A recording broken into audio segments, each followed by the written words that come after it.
আজকে পটল দিয়ে আর আলু দিয়ে বাটা মাছের ঝোল করবো। ছোট ছোট করে কেটে নিছি, তেল দিয়ে দেই, লঙ্কা দিয়ে দেই, তেলের আলু আর পটল দিয়ে দেই, ভাজা ভাজা করে নিই। একটু লবণ দিয়ে দেই, দুধ দিয়ে দেই, একটু নাড়াচাড়া করি, ভাজা ভাজা হোক।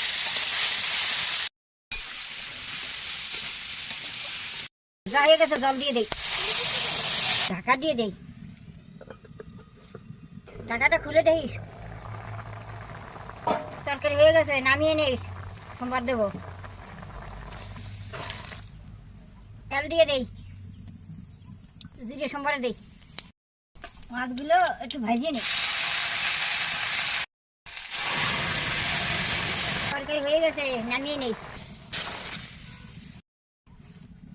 আর মাছের ঝোল হয়ে গেছে, বাটা মাছের ঝোল। ভালো লাগলে লাইক কমেন্ট করে দেবা।